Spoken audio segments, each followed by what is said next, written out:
Hi, everybody. Mike Handcock here, the chairman of the Circle of Excellence Group. And today I'm going to be talking about the customer experience. And what I'm going to be talking about is really about creating a true customer experience. So let's have a look here, just loading up the slide deck, making sure it's working properly, and then we'll be into it. Just allowing a couple of last-minute people into the thing. So let's talk about customer experience. So firstly, I think it's all in the sale. So this is where you firstly set the expectations for the experience that your customer is going to have. And it comes down to three things for me. Firstly, clear steps that the customer understands for onboarding that new customer. In other words, they go, oh, I'm going to buy off this person, but what happens next? That's what they're thinking. So what are the clear steps for that onboarding? Then number two, what are the expectations that you and the customer have in the first 3 months? Let's get some of those on the table as well so that we've got a bit of direction, we've got a bit of strategy going. Now, of course, this is not in a retail sale, this is more in a sale of services. And number three is, how will that customer be serviced? So what are you going to do to actually service that customer? Do you have a standard customer service or do you have something else? So as you know, I like these talks to be interactive, and I am going to bounce you around and ask you some questions. Sam, it's great to see you here. So thanks for being on the call as well. But for the moment, I'm just going to do the talking. So one of the things that I really like in terms of customer service is what one of our strategic partners, which is Unique Speaker Bureau, actually does. And this is basically their framework. They call it Fuel, Ignite, and Accelerate. Now, they sell speakers into conferences, and fuel is what happens before that speaker gets to the conference. So they're inviting participation. There's numerous meetings between the speaker and the client. They reinforce the why of what's important here. They're trying to get excitement and curiosity from the people who are going to see that speaker. They're crafting the engagement, the first strategy, and they're shaping interactive presentations, meaning that partially the presentation is built with the client that the speaker is going to deliver. Then Ignite, that's what happens during the delivery. This is the moment of delivery. So we're looking for audience engagement here. We're looking to ignite connection and engagement in the audience, building trust and drawing out a collective wisdom from the people in the room, not just having one-way communication. Shift it from monologue to dialogue and to stimulate data-driven conversations so that we can contain data which then can be useful in the future, and tell stories and have fun. That's what happens on the day. Then what happens after the product is delivered? That's the accelerate part, and that's where the real value comes on board. That's when, USB are able to assess the impact of that speaker with that audience. It's also where they're going to be able to turn the data that they've gained from that into stories that can take that message forward. They want to find ways to extend the life and impact of the event, whether it's a training program or coaching or something that goes forward. They want to increase the return on investment and the return of experience on the experience as well for the customers. And they want to convert the wisdom that was shared on that day into impact. This, to me, is a great customer experience model. So what's going on in the mind of the customer? Well, at any one point, there are external influences and there are internal influences as well. So let's look at the external things, and this is from our customer mindset model. What are they listening to and reading? Who are they talking to at the moment? What's their daily habits or routine that's shaping the way that they are at the moment? And what exactly are they consuming? Now, often if you've got a customer who is in problem and, maybe complaining or something like that, it's often not about you. It's about who they're talking to, what they're reading and listening to, and what they're consuming.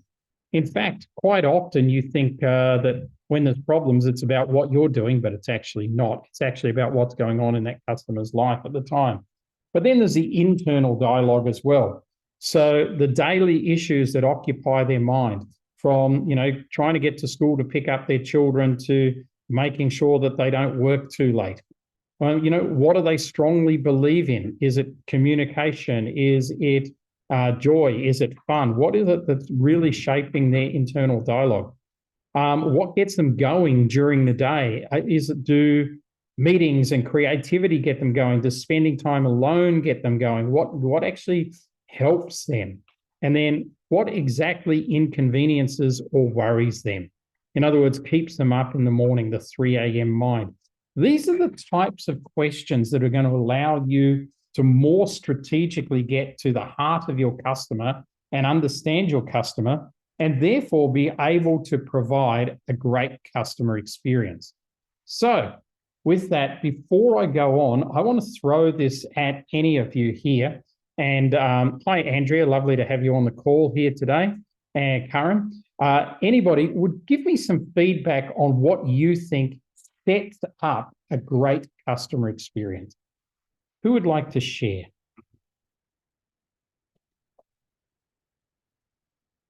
On a recording, this is called dead air, which is really boring for listeners to listen to. So I'm sure some of you magnificent people have something to input. Andrea, all right, Mike. please go forward. Awesome. The success that we've found in creating a great customer experience has actually come from us being very clear about our brand avatar. Who are we? What are we? Why are we? And why do we do what we do? So it kind of sets the foundation for how we operate as an organization, and therefore how we can support the client. Okay. And so what do you typically learn from that? What's the top one or two things that once you've done that and you've got the core avatar and things like that, what does it teach you? There's a couple of things. Number one, what it teaches us is that if the potential in front of us, the potential lead in front of us, does not necessarily align in from a core values perspective, then we know that we're not going to be in the right position to be able to support them. And what we find is that it's actually easier for us to have that conversation to exit them before they become a client.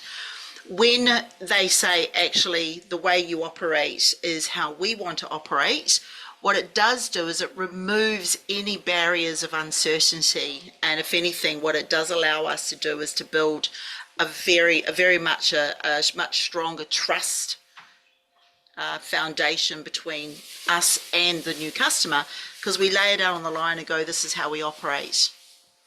Okay, beautiful. Thanks. Anybody else with any input? Karen, I can see going for a button, and then we'll go to Agnes. Go, Karen. A very similar sort of thinking. For me, it's about building the trust is the most important thing. And in what I do, being honest with your clients, I can either help you or I can't. And from that perspective, I've built up a reputation that if you come to me and you say to me, I want to do X, Y, and Z, I'm going to tell you straight out whether you can or you can't. And I'm not going to lead you down the garden path and make you think that I can achieve something for you where I can't. And I might lose that client, but I will gain others through that client or that lost client, because they will refer people, because they'll go, well, she at least was honest with me and said, yeah. So I think honesty is the most important thing. Beautiful. So for you, great customer experience starts with building a basis of trust. I like that. That's very good. Agnes? It might be the stating the obvious, but I think it's very important to understand who the customer is and what is the need of that customer. And then I can see, okay, is it me who can help, or is it somebody else? And then I can build the trust, etc., etc. But listen very attentively to what they say and what they want, and also read between the lines and pick up what is not explicitly said. I love that. I love what all of you have said, and everybody's correct. I wonder why it is then that as a generalization, customer experience in this year is pretty poor overall, right? I don't know about you, but do you experience wonderful customer service wherever you go to and whoever you buy from? I wouldn't think so. If you do, please tell me. So I think let's move on and let's have a look at what's coming next. Here we go.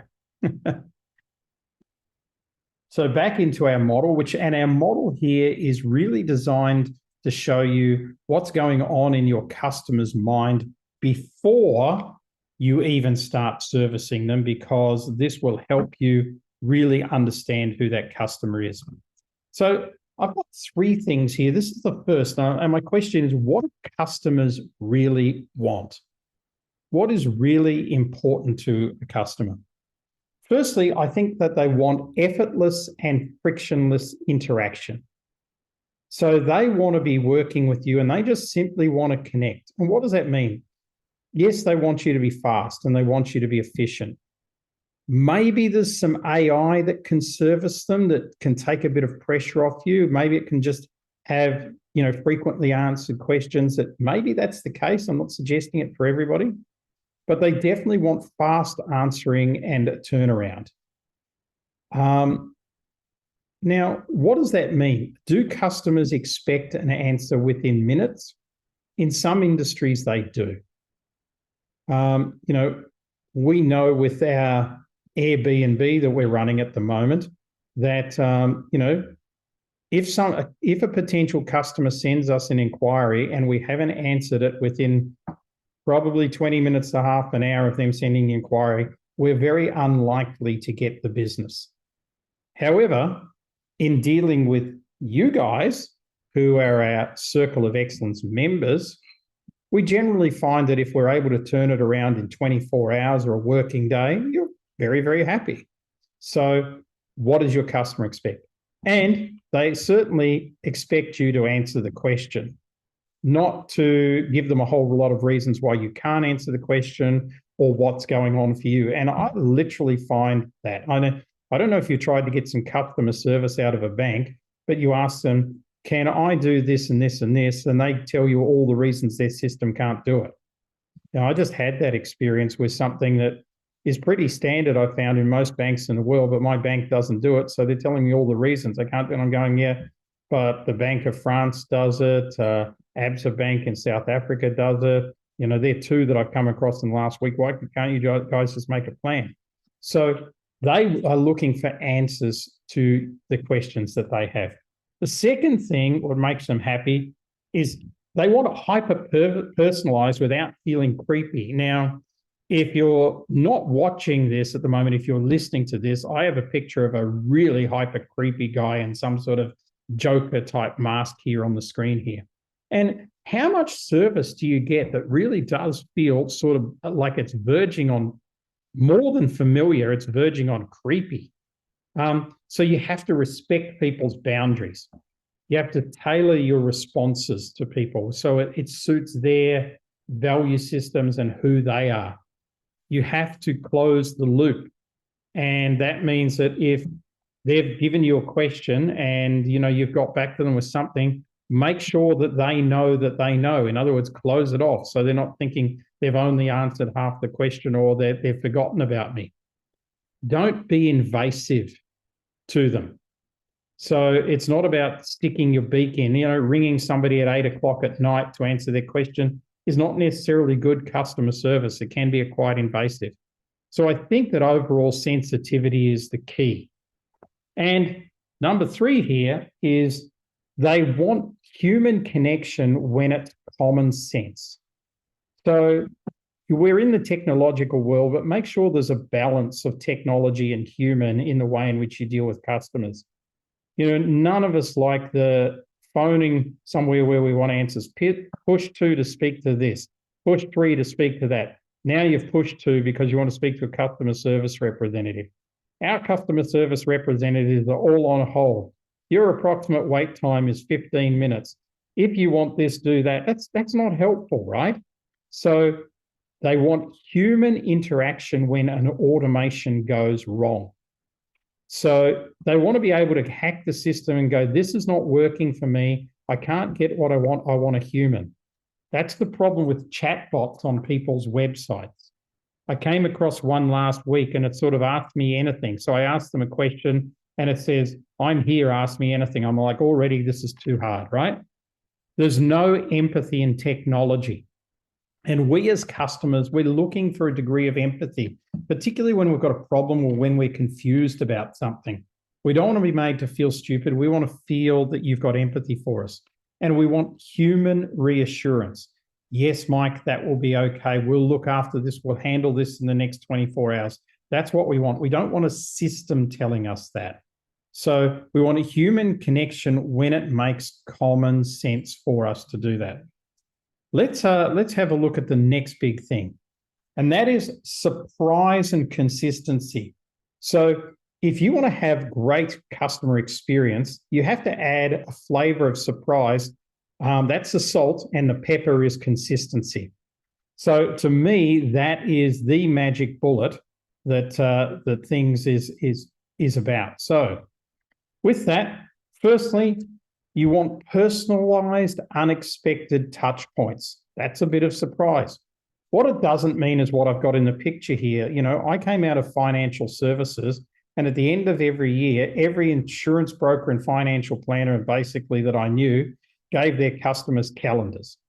No one wanted a calendar, right? This is not personalized. This is not unexpected. It was fully expected and non-personalized, right? People just threw them in the bin. Some people used them, but I think, you know, out of every 100 that got printed, probably 90 ended up in the bin. So you must match your brand's tone and your brand's quality with whatever you're doing in a personalized, unexpected touch point. It's got to be super authentic. You know, if you love golf, have a golf day for your customers. If you enjoy cooking, do some cooking with your customers. You know, again, I came out of financial services. For some reason, my CEO thought that the only thing we needed to do for customers was call on them regularly and take them to the private box at the rugby.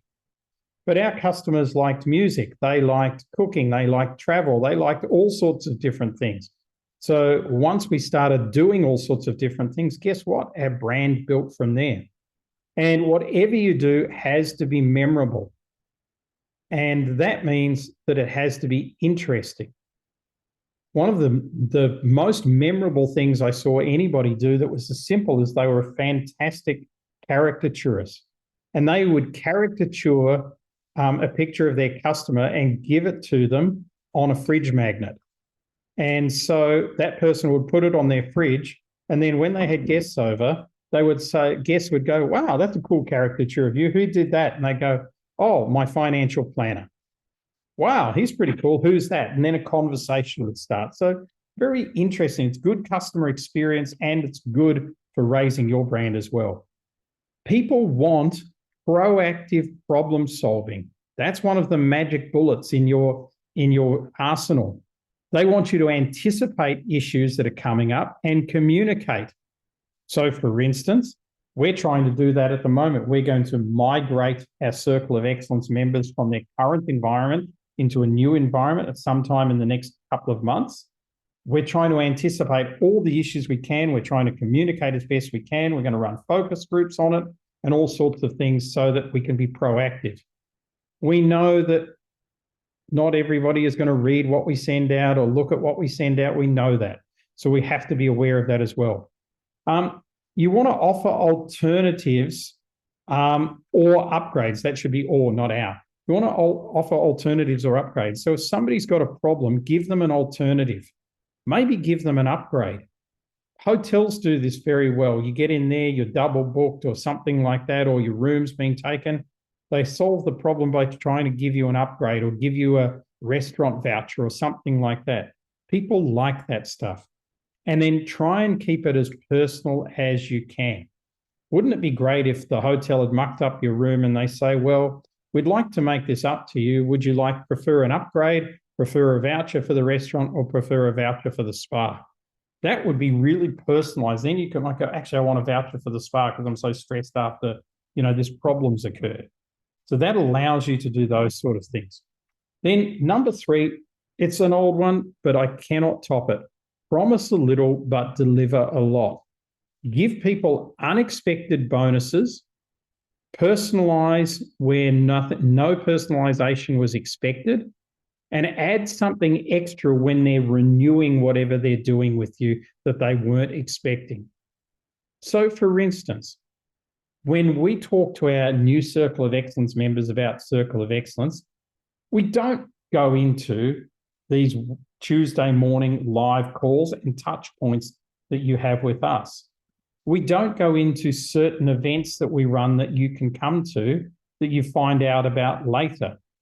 We don't go into the fact that you can qualify to be a guest on one of these calls at some point of time and position your own business to our audience, which happens to be not only who's on the call, but as a broader audience as well.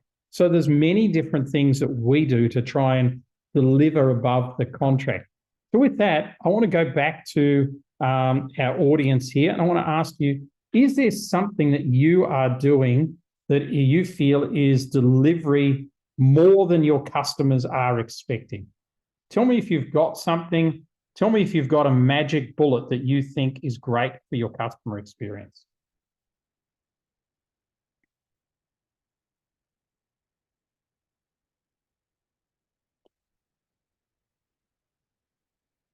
So again, hello, Sam. How are you? I'm good, and you, Mike. And good morning, everybody. Good morning. Lovely to see you. Yes, I have a silver bullet that I think I have for my customers. And coincidentally, I just developed what I call cabin crew policy in the company. And now that you're talking about that, it kind of makes sense. What we usually do, we follow up on patients. When we see you today, let's say we refer you to a hospital, we keep on following up. Where are you now? Are you being helped? When you're in the hospital, how are you feeling? Are you okay? Are they treating you right? Up until you are discharged. That's when we discharge you as well on our onboarding kind of service. So that's wonderful. That's fantastic. That's the exact type of thing that I'm talking about, Sam. So thank you so much for sharing that. And maybe you want to make your own notes there for everybody if you do have something that is a magic bullet that is service beyond the contract or something like that. Let me go into the third part of what I wanted to talk to you about today. So again, for the folks at home, I'm just loading up the presentation again, and let's move on. The third part is I want to talk about the art of communication, because this is where great customer experience really comes from. It comes from the art of communication. So we heard this from Agnes before, but active listening, not talking. So find out what people really want and what would not just make them customers, but what will make them ambassadors for your brand. People who are out there talking about you, even though you haven't asked them to be talking about you. That would be fantastic. That comes from listening to people. Active listening builds trust, and that opens the door for referrals, right? So if people feel that they are being listened to, and by the way, listening doesn't mean that you have to do what they say, but you have to acknowledge it. And if you're not going to do what they say, you have to tell them why you're not going to do it, or the reasons. That's really useful, but that creates lots of trust. And then active listening, you can get tipped off about potential problems really quick because you can hear what people are talking about. You can hear the message behind the message. The second thing in communication is the clarity and simplicity of communications. One communication equals one message. So if you're putting out a newsletter to people, try not to have 20 different things on there. If you're sending an emailer out that's about your new webinar or course that's coming out, don't mention your book that's also for sale, right? It's that stuff detracts. So try and keep it to one message, one communication. Remember that your audience are 5-year-olds. Meaning that nobody has enough time to work out, or brain power to work out what you're trying to do. So keep it super simple. If you can talk to it and 5-year-olds can understand it, then your art of communication is excellent. So that means in avoiding jargon and complex language. So I'll tell you a bit of jargon that a lot of people don't understand and a lot of people are using at the moment.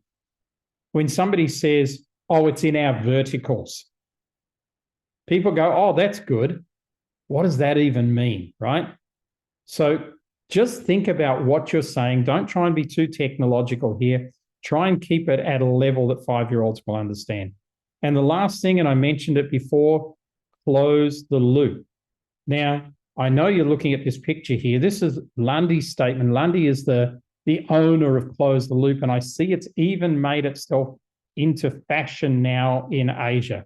This is a shot from a recent fashion show from one of our strategic partners in Asia, and they now have Close the Loop t-shirts as part of their brand.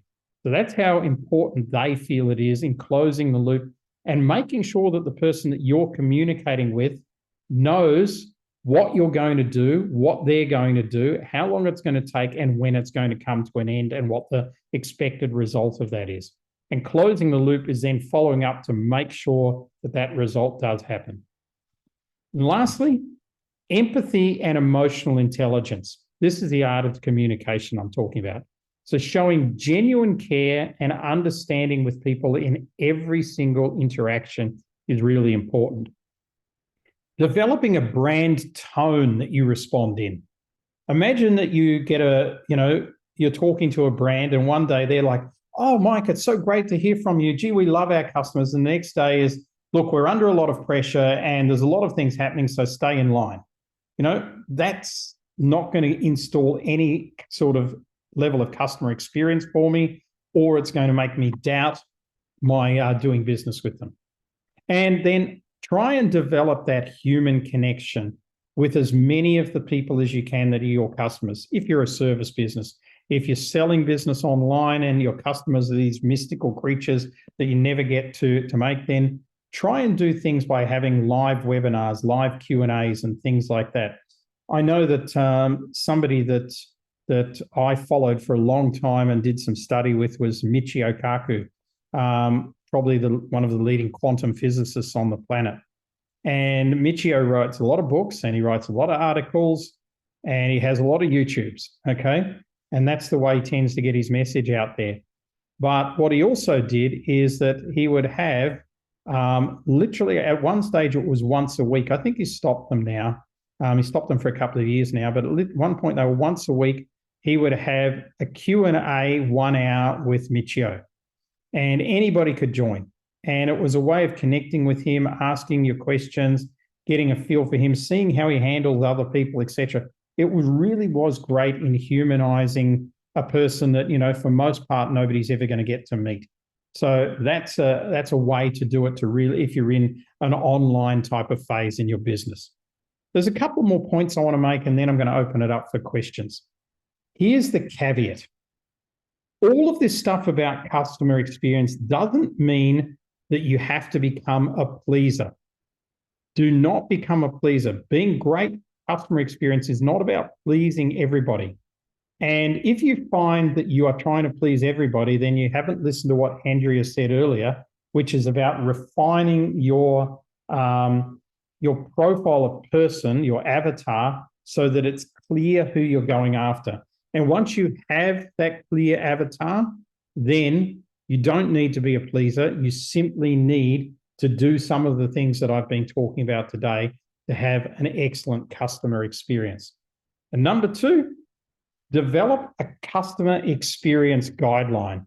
You saw one from USB that I shared with you earlier, which is Fuel, Ignite, Accelerate. Here's another one. At the bottom level, things have got to be expert, seamless, and reliable. You've got to be proactive and empathetic. And at the top, you're aiming for customer peace of mind. And in that, you should build that out so that all of the things that you're going to do or your organization is going to do from a customer experience point of view should be built into its own customer experience blueprint. If you can actually build a customer experience blueprint like USB does and like this organization here does, then I definitely think if you follow that, you're going to absolutely exceed customer experience and really create people a great experience. And that's going to lead to more people believing in you, more people trusting you, more referrals, etc., etc. Let me open it up for any questions or comments before we bring it to a natural close.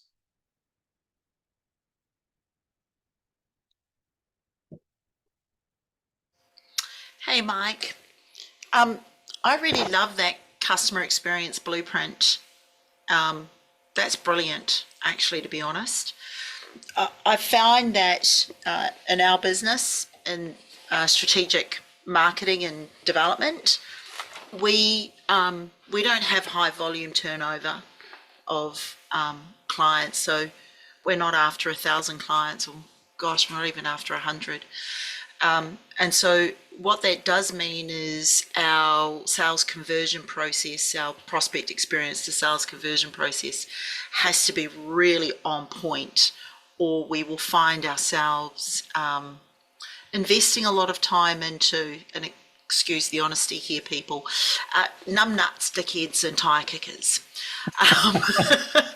Because we just can't. And so we've been working very hard in streamlining those doorways so that we can determine them a lot faster, a lot more efficiently than we have. But what I then realized, and this came from the Bali Business School, is that we hadn't been clear around our own brand avatar.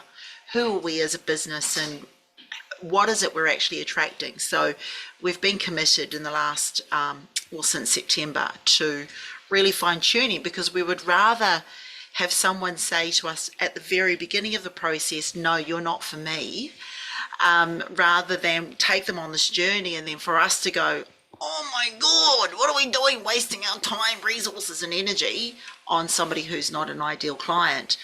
So I kind of like, what does that mean? I kind of like your CX blueprint and guidelines, because that's something that we can kind of preempt, we can put at the front of our marketing, so that people can get they can for themselves actually determine if they're on or off. So I love it. Absolutely. Thank you, Andrea. And I think if I take USB as an example, every one of their clients, definitely every one of their A-list clients, understands their fuel, ignite, accelerate model. They understand what they're going to get before, during, and after they do business with them. And that's, I think that's fantastic. And if somebody understands that, you can still personalize it. Of course, you can personalize it for people, but it follows the basic fundamentals. Steve says in the chat here, and I missed this before, Steve, I'm sorry. I see with our WhatsApp solutions all the time, automation with fail over to human. So is that something you wanted to comment on?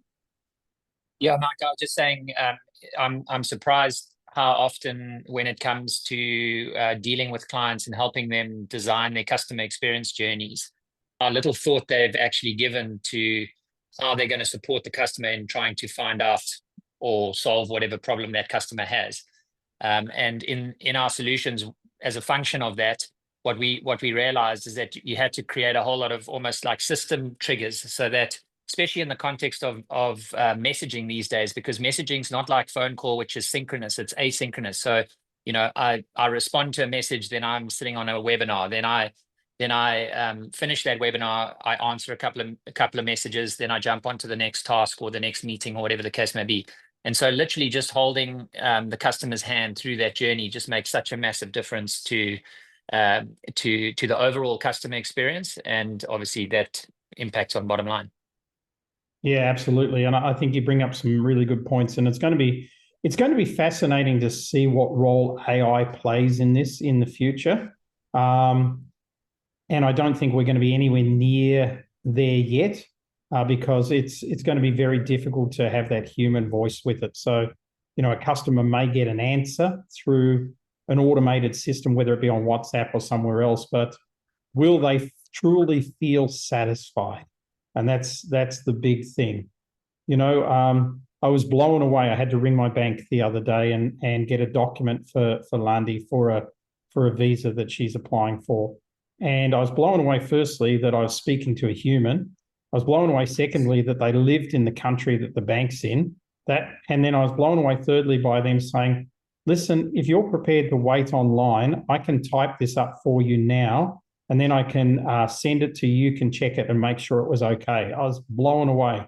So I literally did wait 20 minutes online, which was an international call. So I spent the money on that, but I got exactly what I wanted because I had to ask her to tweak the document from her first cut, whereas I would have got not exactly what I wanted if she just had have automated that in some way. So I think this is a really good discussion. And I think what I'm taking out of this as somebody who's leading this discussion is what's resonated here with people is a combination of human and technology, a blueprint that backs that, and having the right customer in the first place.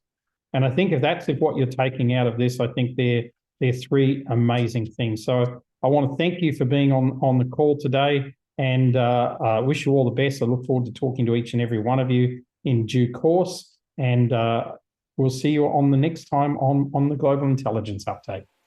All the best, folks. Bye. Thanks, Mark.